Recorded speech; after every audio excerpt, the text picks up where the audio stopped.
بسم اللہ الرحمن الرحیم۔ آج ہمارے فرض علوم کورس کا سبق نمبر 16 ہے۔ نور و بشر کا ہمارا بیان چل رہا ہے اور عقیدے کے اعتبار سے انتہائی اہم یہ ٹاپک ہے۔ سوال یہ ہے کہ کیا ایک شخصیت نور و بشر ہو سکتی ہے؟ کیا نور لباس بشریت میں آ سکتا ہے؟ یہ سوال ہے۔ جواب جی ہاں، نور لباس بشریت میں آ سکتا ہے۔ جبریل علیہ السلام نور ہے، اس میں کسی کا اختلاف نہیں۔ یہ بات قرآن و حدیث سے ثابت ہے کہ آپ علیہ السلام کئی بار لباس بشریت میں تشریف لائے، جیسا کہ قرآن مجید میں آپ پر بشریت کا اطلاق کیا گیا۔ حضرت جبریل علیہ السلام جب حضرت مریم رضی اللہ تعالیٰ عنہ کے پاس تشریف لائے تو اللہ تعالیٰ حضرت جبریل علیہ السلام کے بارے میں کیا فرماتا ہے؟ فَتَمَثَّلَ لَهَا بَشَرًا سَوِيًّا، یہ قرآن پاک کی آیت ہے، پارہ نمبر 16 ہے، سورہ مریم، آیت نمبر ہے 17۔ فَتَمَثَّلَ لَهَا بَشَرًا سَوِيًّا، تو وہ آپ کے سامنے تندرست بشر کی شکل میں ظاہر ہوا۔ اللہ اکبر۔ یہ پورا جو واقعہ ہے حضرت مریم کا، یہ ہم پیچھے سن چکے ہیں تفصیلات کے ساتھ۔ حضرت جبریل علیہ السلام بارگاہ رسالت میں حضرت دحیہ کلبی رضی اللہ تعالی عنہ کی شکل میں آتے تھے۔ حضرت عمر فاروق اعظم رضی اللہ تعالی عنہ فرماتے ہیں کہ ایک دن ہم نبی کریم صلی اللہ تعالی علیہ وسلم کی بارگاہ میں بیٹھے تھے تو کیا ہوا، ایک شخص آیا، اچانک ایک شخص آیا، سفید لباس میں ملبوس، کالے سیاہ بالوں والا آیا، اس پر سفر کے آثار بھی نہ تھے اور ہم میں سے کوئی اسے پہچانتا بھی نہ تھا۔ تو سرکار صلی اللہ تعالیٰ علیہ وسلم کی بارگاہ میں دو زانو ہو کر بیٹھ گیا، سوالات کیے، اس کے بعد چلا گیا۔ تو حضور نے ارشاد فرمایا، جانتے ہو یہ سائل کون تھا؟ عرض کی، اللہ اور اس کا رسول بہتر جانتے ہیں۔ تو پھر سرکار نے پتہ کیا ارشاد فرمایا؟ فَإِنَّهُ جبریل اتاکم یعلمکم، اللہ اکبر، اتاکم یعلمکم دینکم، یعنی وہ حضرت جبریل علیہ السلام تھے، تمہیں دین سکھانے آئے تھے۔ اللہ اکبر۔ حضرت جبریل آئے ہیں بشریت کے لبادے میں۔ تو پتہ ہی چلا اس روایت سے کہ نور اور بشر جو ہے وہ جمع ہو سکتا ہے۔ نورانیت، حضرت جبریل علیہ السلام ظاہر نور ہے، ان کی نورانیت کا کوئی انکار نہیں کر سکتا، تو وہ لباس بشری میں آئے، تو پتہ چلا کہ جو نور ہے وہ لباس بشری پہن سکتا ہے۔ حضرت جبریل علیہ السلام کے لباس بشریت میں آنے اور قرآن مجید میں آپ پر بشر کا اطلاق ہونے سے آپ کی نورانیت میں کوئی فرق نہیں آیا۔ تو حضور انور نور مجسم صلی اللہ تعالیٰ علیہ وآلہ وسلم کے لباس بشریت میں آنے اور قرآن مجید میں آپ پر بشر کہنے سے آپ کی نورانیت میں کیسے فرق آ سکتا ہے؟ سوال، حضور اگر نور تھے تو کھاتے پیتے کیوں تھے؟ یہ ایک اعتراض ہے جی۔ پھر کھاتے پیتے کیوں تھے اگر نور تھے؟ تو اصول یہ ہے کہ جو چیز جس لباس میں ہوتی ہے اس کے لوازم بھی اس کے ساتھ ہوتے ہیں۔ یہ اصول بھی قرآن مجید سے ماخوذ ہے، یعنی قرآن پاک سے اخذ کیا گیا۔ جب حضرت موسیٰ علیہ السلام نے جادوگروں کے سانپوں کے سامنے اپنا عصا پھینکا، وہ اسدہے کی شکل اختیار کر گیا۔ یہ بھی قرآن پاک میں تفصیل کے ساتھ موجود ہے، حضرت موسیٰ علیہ السلام کا واقعہ، اور سانپوں کو کھا گیا۔ پھر جب پکڑا تو دوبارہ عصا بن گیا۔ قرآن مجید میں ہے وَأَوْحَى إِلَى مُوسَى وَأَوْحَيْنَا إِلَى مُوسَى أَنْ أَلْقِ عَصَاكَ فَإِذَا هِيَ تَلْقَفُ مَا يَأْفِكُونَ۔ ترجمہ، اور ہم نے موسیٰ کو وحی فرمائی کہ اپنا عصا ڈال، تو ناگہا ان کی بناوٹوں کو نگلنے لگا۔ یعنی جب حضرت موسیٰ علیہ السلام نے اپنا عصا پھینکا، جو آپ کے ساتھ ہوتا تھا، آپ کے پاس وہ عصا ڈنڈا، تو جب آپ نے پھینکا تو جادوگروں کے سارے سانپوں کو وہ نگل گیا۔ جب آپ نے دوبارہ اس کو پکڑا، دوبارہ اٹھایا، تو وہ سانپ کے بجائے پھر وہ عصا بن گیا۔ سبحان اللہ، یہ حضرت موسیٰ علیہ السلام کا معجزہ بھی ہے۔ تو دیکھیں، عصا لاٹھی کا کام کھانا پینا نہیں، مگر جب وہ استحے کے لباس میں ہے تو سانپوں کو کھا جاتا ہے۔ تو معلوم ہوا کہ جو چیز جس لباس میں ہوتی اس کے لوازم بھی اس کے ساتھ ہوتے ہیں۔ کھانا پینا بشریت کے لوازم سے ہے۔ نور کھاتا پیتا نہیں، مگر جب نور لباس بشریت میں آتا ہے تو بشریت کے لوازم بھی ساتھ ہوتے ہیں۔ بھوک بھی لگتی ہے، پیاس بھی لگتی ہے۔ ہاں جب نورانیت کا غلبہ ہوتا ہے تو یوم وصال کے روزے رکھتے ہیں۔ یوم وصال کیا ہے اس کے بارے میں آپ نے یہ حدیث پاک سنی ہوگی، یعنی بغیر افطار کے لگاتار روزے رکھتے ہیں۔ صحابہ کرام اجازت مانگتے تھے تو ان کو ارشاد ہوتا تھا ایکم مثلی، تم میں سے کون میری مثل ہے؟ سبحان اللہ، تم میں سے میری مثل کون ہے؟ یہ بخاری شریف کی روایت ہے۔ سبحان اللہ۔ تو پتہ چلا کہ سرکار نور بھی ہیں اور بشر بھی ہیں۔ نہ ہم نورانیت کا انکار کر سکتے ہیں نہ بشریت کا انکار سکتے ہیں۔ ہمارا عقیدہ یہی ہے کہ سرکار نور بھی ہیں اور بشر بھی ہیں۔ آگے ایک نیا ٹاپک شروع ہو رہا ہے، ندا کرنا یعنی پکارنا۔ کیا دور و نزدیک سے محبوبہ نے خدا کو پکارنا بالخصوص یا رسول اللہ کہنا جائز ہے؟ جی ہاں، محبوبہ نے خدا کو دور و نزدیک سے پکارنا یا رسول اللہ کہنا جائز، بالکل درست اور حصول برکت کا ذریعہ ہے۔ اس پر کچھ دلائل درج ذیل ہیں۔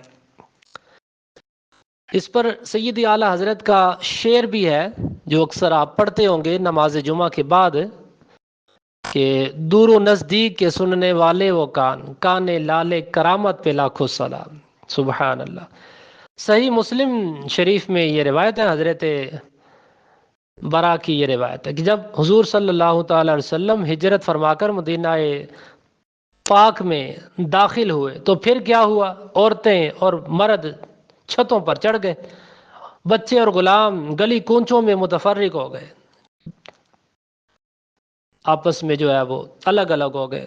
پھر انہوں نے کیا کیا؟ نعرے لگاتے پھرتے تھے، یا محمد یا رسول اللہ، سبحان، یا محمد یا رسول اللہ۔ یہ مسلم شریف کی روایت ہے۔ اس حوالے سے پیچھے بھی ہم نے حوالہ جات سن لیے ہیں مزید یہ نالج میں اپنے اضافے کے لیے۔ تو یہ سرکار کی آمد پر گویا خوشی کی جا رہی ہے، یا رسول اللہ یا محمد صلی اللہ تعالی علیہ وسلم۔ سبحان اللہ۔ تو اس روایت سے یہ یا رسول اللہ کہنے کا ثبوت ملا۔ ایک اور روایت ہے، یہ بخاری شریف کی روایت ہے کہ حضرت عبداللہ رضی اللہ تعالیٰ عنہ فرماتے ہیں جب ہم نبی کریم صلی اللہ تعالیٰ علیہ وسلم کے پیچھے نماز ادا کرتے تھے تو قعدہ میں کہتے تھے کہ جبریل و میکائیل پر سلام ہو، فلاں اور فلاں پر سلام ہو۔ نماز کے بعد رسول اللہ صلی اللہ تعالیٰ علیہ وسلم ہماری طرف متوجہ ہوئے اور ارشاد فرمایا بے شک اللہ ہی سلام ہے، جب تم میں سے کوئی نماز پڑھے تو اس طرح کہے التحیات للہ والصلوات والطیبات، السلام علیکہ ایہا النبی ورحمۃ اللہ وبرکاتہ، السلام علینا وعلی عباد اللہ الصالحین۔ جب تم اس طرح کہو گے تو تمہارا جو ہے اسلام یعنی تمہارا سلام زمین و آسمان میں موجود اللہ کے نیک بندوں کو پہنچ جائے گا۔ پھر کہو اشہد ان لا الہ الا اللہ واشہد ان محمدا عبدہ ورسولہ۔ یہ بھی بخاری شریف کی روایت ہے۔ اس حدیث پاک سے چند فائدے حاصل ہوئے۔ ایک یہ کہ نبی کریم صلی اللہ تعالیٰ علیہ وسلم نے خود اپنی بارگاہ میں ندا کر کے سلام کرنے کی تعلیم ارشاد فرمائی ہے۔ اس حدیث پاک کی روح سے نبی کریم صلی اللہ تعالیٰ علیہ وسلم کو حیات ظاہری میں وصال ظاہری کے بعد قریب سے دور سے ہر طرح ندا کی جا سکتی ہے۔ السلام علیکہ ایہا النبی اور الصلاۃ والسلام علیکہ یا رسول اللہ خطاب کر کے حرف ندا کے ساتھ حضور کی بارگاہ میں سلام بھیجنے میں یکساں ہے۔ جب پہلا درست ہے تو دوسرا بھی صحیح ہے۔ چوتھا یہ پتہ چلا کہ امام اہل سنت امام احمد رضا خان رحمۃ اللہ تعالی علیہ فرماتے ہیں کہ حضور سید عالم صلی اللہ تعالی علیہ وسلم کو ندا کرنے کے عمدہ دلائل سے التحیات ہے، جیسے ہر نمازی ہر نماز کی 2 رکعت پر پڑھتا ہے اور اپنے نبی کریم صلی اللہ تعالی علیہ وسلم سے عرض کرتا ہے، نبی کریم علیہ افضل الصلاۃ والتسلیم سے عرض کرتا ہے السلام علیکہ ایہا النبی ورحمۃ اللہ وبرکاتہ، سلام ہوا آپ پر اے نبی، اور اللہ کی رحمت اور یعنی اس کی برکتیں، یعنی اللہ تعالیٰ کی طرف سے برکتیں نازل ہوں۔ اور اگر ندا معاذ اللہ شرک ہے، ندا کرنا پکارنا اگر شرک ہے تو یہ عجیب شرک ہے کہ عین نماز میں شریک کو داخل ہے۔ اللہ اکبر، اگر یہ شرک ہے تو پھر یہ نماز میں کیسے آ گیا؟ ولا حول ولا قوت الا باللہ العلی العظیم۔ حضرت مالک الدار سے روایت ہے، فرماتے ہیں حضرت عمر بن خطاب رضی اللہ تعالیٰ عنہ کے دور میں لوگوں پر قحط پڑ گیا۔ ایک آدمی نبی کریم صلی اللہ تعالیٰ علیہ وسلم کی قبر مبارک پر آیا اور کہا یا رسول اللہ، اللہ عز و جل سے اپنی امت کے لیے بارش طلب کریں کہ یہ ہلاک ہو رہے ہیں۔ یا رسول اللہ، اس آدمی کے خواب میں تشریف لائے۔ سبحان اللہ۔ تو کیا ہوا؟